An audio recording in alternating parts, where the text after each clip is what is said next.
So we're here with Michael Carroll at the NLP Academy for a short interview on NLP demonstrations. So Michael, I'll start with the probably most obvious question. What is an NLP demonstration? Well, firstly, Dave, to some people that might seem like an obvious question, and to others it wouldn't be because they've not been privy to NLP demonstrations that I'm about to talk about. An NLP demonstration is where the trainer makes, as a part of his training session, a specific and explicit demonstration, the core part of the teaching. So for example, if I was to be teaching anchoring as part of an NLP practitioner course, rather than setting up a conscious frame or a conscious explicit set of instructions for how people to do anchoring, before I do that I would actually demonstrate it. Before I demonstrate it, I do some other stuff, but I would demonstrate the anchor. So I get a demonstration subject from the audience to come up. I would then put them into the state relevant that we're anchoring, and I would anchor it. So that is really what the NLP demonstration is. It is the opportunity in the teaching context for the audience or the class to see, hear, and experience the actual pattern they're going to be exposed to and they're going to be doing for themselves. Right. So why are NLP demonstrations such an important feature of an NLP training course? Well, they're particularly important in the trainings I do, and they're particularly important in the trainers' trainings that we run. And John Grinder, Carmen Bostic, Sinclair and myself propose that the demo is really a key part of the learning curve for somebody. And it's primarily because it gives the people on the course the opportunity to model rather than be told how to do a pattern. It gives the people on the course the opportunity to discover, again, rather than be taught what the pattern is. And it gives the people on the course the opportunity to go through a process that's actually very similar to what Grinder and Bandler did when they modelled the people they did.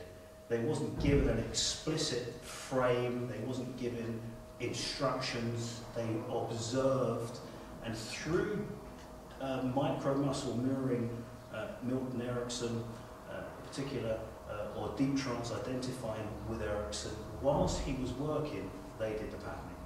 So you think about it to stay congruent with how NLP evolved. I think it's appropriate that you give to people on the course an opportunity to model first. Now that doesn't mean you don't necessarily debrief after the demonstration, but demonstrations are very, very important because the people on the course have that opportunity to see it happening first and then run it through their own filters. There is a school of thought in NLP, and how they run or teach trainers how to teach sessions of NLP is through a thing called the format system. And it's very conscious mind orientated. It's where you give people a specific reason why they should be there. Not bad, I guess. But then you give an explicit teaching, theoretical perspective of the patterning that people are about to experience. The trainer then may do a demo in a format system, or he may not. They then go straight to exercise. But if the person, say the trainer, does do a demo, after he's given, or she's given the explicit instructions, or the explicit attention-seeking points, all of a sudden the class is fixed on what the trainer has set up. Turn those two bits around. Actually, the way we teach is through 8 steps, not 4. But turn that around, where the class had the demonstration before the instructions. Their attention isn't limited by the trainer's filters or the NLP filters.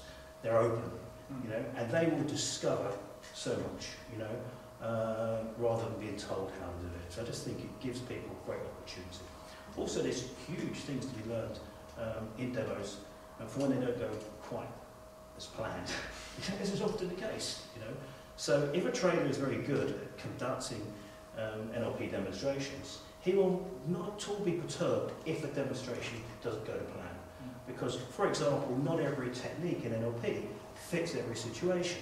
So let's say I'm going to demonstrate a parts integration, or a 6-step reframe, or a anchoring, or a submodality pattern.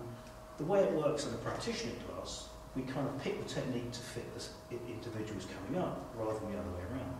So it's kind of like who wants to be the demonstration subject, somebody comes up, all of a sudden you do a very good demo, and all the points in the demo, all the variables are okay, but something's happened in the client's system where he or she's not responding to the demo, and therefore it appears like the demo hasn't worked.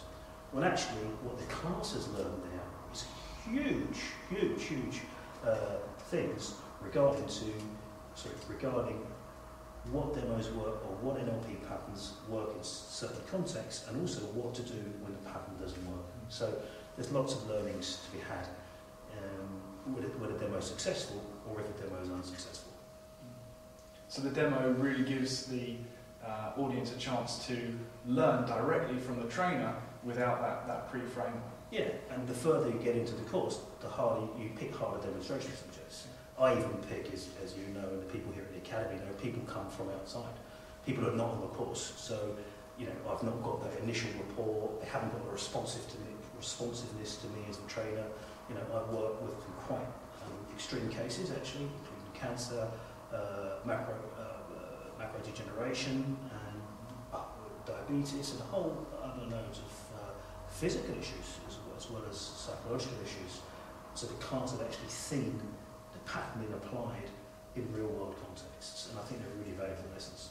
Definitely. So how do you build a demonstration into your sessions that the audience really learns? Well, I alluded to this earlier, and I think the key thing is selection of demonstration subject. Number one, don't pick the easiest person in the room or the most enthusiastic one. So, like one person's in the class, it hands up all the time. He or she will be a good friend to you, and the patterning might even look beautiful, but it also could look unrealistic. So that's step number one. Step number two, initially don't pick the toughest one in the room, because the audience are going to freak out or not quite be able to use the levels of skills that a trainer has to get the results they have. You graduate with the demonstration subject selection as you go through the course. I think secondly is to always be real with your demos. I mean, I've heard of some stories where the trainers actually pick stooges, people who are their friends, or prime people in the course before, so the demonstration is almost fake. That really is the counter answer to your question. It's like, what I wouldn't do. So I'd always pick a real situation and a pattern that is relevant. The second thing about it is to really work with demonstration as naturally as I would as if I was doing a client session. So whilst that means having my attention on the audience, my attention is with the demonstration subject as I would be when working with a client. Therefore, it's not a show demonstration, it's a teaching demonstration, so the class learns how to do the pattern or when they go back into the areas where they want to actually use the NLP learnings that they've learned from the course. So that's key really, is sort of making it as realistic and as valid as it can be through the way I demonstrate it. Secondly, then, or thirdly or fourthly, wherever I am, is I think it's very valuable if after I do a demonstration, bearing in mind I have not usually told the people what to look for. I've not told them to look at points in the manual. They're open, although there are points in the manual to look at after. I wouldn't refer to the manual immediately after the demonstration. I would go to the audience. And for those people who've come on this course will realise I've got a massive whiteboard here, interactive whiteboard, and I'll say to the audience, right, you've just seen this demonstration on six-step reframing, anchoring, submodalities, whatever it might be. Tell me now, what was it you saw happening up here? So I will then elicit from the audience what they saw. And in the exchange, which is a valid learning, the exchange between audience members, they then create the tapestry for the demo they saw. And you can even have the people go into small groups to work out what they saw. So now they've got their own set of descriptions. they've got their own attention fixing points for when they do the work. It's another description. They can reference that to what they've got in their memory, their visual auditory, what they've seen and heard. They can reference that to the manual.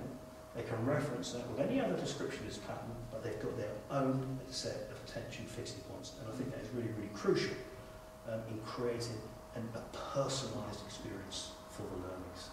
Definitely, I agree. I mean, when you have your own reference on a training or on a piece of work, your own reference is a lot more stronger than something that's being imposed on. Definitely, because any pattern in one sense, if we just go, this is step 1, step 2, step 3, step 4, it's an imposition. It's not a content imposition, but it's an imposition. This is how it's done. Now, you rather than take a look, listen and hear to what you see up here, and then once you've got it, we'll build it together, or you build it on your own. And then what you've got is your own very, very personal attachment to the pattern that's being taught. And I think when the people go back into the context of where they're going to apply this stuff, they have a much deeper learning experience. Now, just to get this clear for the purpose of this interview, the demonstration is just 1 out of 8 steps that I would use when teaching NLP sessions. There are 7 other steps, which 3 of those pave the way for the demo, and then the 4th step, and then the remainder of the steps bring it into the person's experience through doing an exercise, a debrief after, and then working for the generalisation of that pattern in their life. So you're running a demonstration course on the 2nd and 3rd of July. Yeah. How will people benefit by attending this course? Well, I ran this course based on my past experiences at trainers training. We run a trainers training every year. We, John Brinder, Carl Bostic, Sinclair and myself.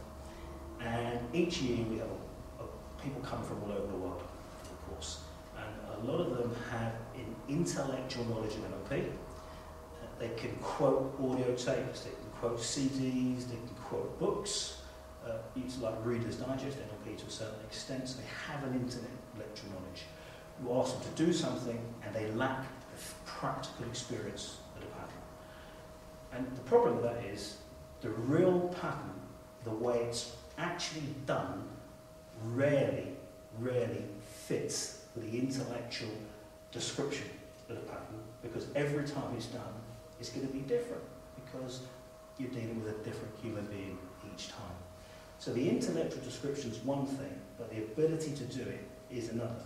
Neither are better, but they're both very, very important as different ways of presenting patterns to people who come to learn NLP. So the object of this demonstration course really is for me to share with the people who come on the course. So imagine primarily be trainers or trainers who are people who go on our trainers training, for me to share how to do practitioner demonstrations. So I'll be talking about how to do the parts integrations, how to do the 6-step reframes, how to do anchoring, how to do some modality interventions. But those are the little nuances that really makes the pattern demonstration effective as a teaching demonstration. And then there'll be a lot of times for practice.